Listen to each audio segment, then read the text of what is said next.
আজকে আমি আপনাদেরকে দেখাবো কিভাবে রকেট থেকে বিকাশে টাকা পাঠাতে হয়। এটি কিন্তু রকেট এবং বিকাশ এই দুটি কোম্পানি মিলে কিন্তু লিয়াজু করেছে। তো চলুন আমি সম্পূর্ণ প্রশ্ন আপনাদেরকে দেখে দেবো। রকেট অ্যাপস আপনি প্রবেশ করবেন।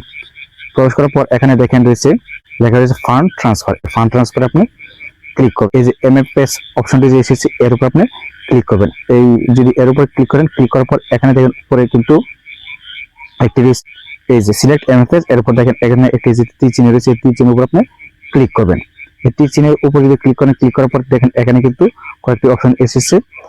এর ভিতরে দেখছে বিকাশ। এই যে বিকাশ, আপনি বিকাশটি সিলেক্ট করার পর এখানে যে আপনার যে কাঙ্ক্ষিত নাম্বারটি রয়েছে এখানে দেবেন। আপনার এই কাঙ্ক্ষিত নাম্বারটি এখানে দেবেন। তারপর এখানে রেফারেন্স কোড দিবেন। তারপর এখানে আপনি অ্যামাউন্ট দিবেন।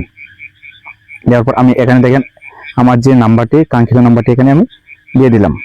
দেওয়ার পর একটি যে কোনো রেফারেন্স দিবেন। এই যে এখানে রেফারেন্স আমি দিলাম আর দেওয়ার পর এখানে দেখেন রয়েছে যে অ্যামাউন্ট, আপনি কত টাকা আপনি দিবেন।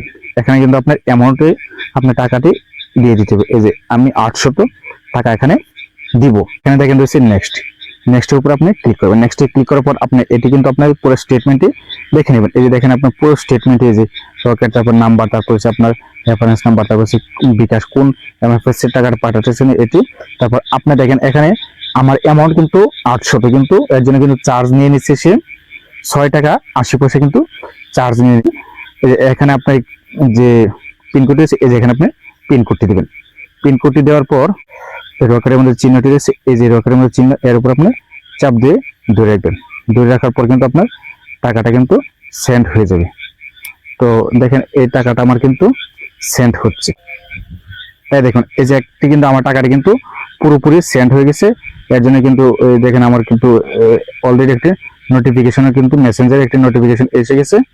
এরপর দেখেন আপনি যদি এটি রিসিপ্ট নিতে চান তাহলে এই যে রিসিপ্টে ক্লিক করবেন। আর যদি মনে হয় না আপনি করবেন না তাহলে ওকে ক্লিক করেন। আমার কত টাকা গেছে এবং কত টাকা অ্যামাউন্ট সমস্ত কিছু কিন্তু এখানে আমার এর জন্য কিন্তু 6 টাকা ফি নিচ্ছে। দেখেন 6 টাকা 80 পয়সা ফি নিয়েছে।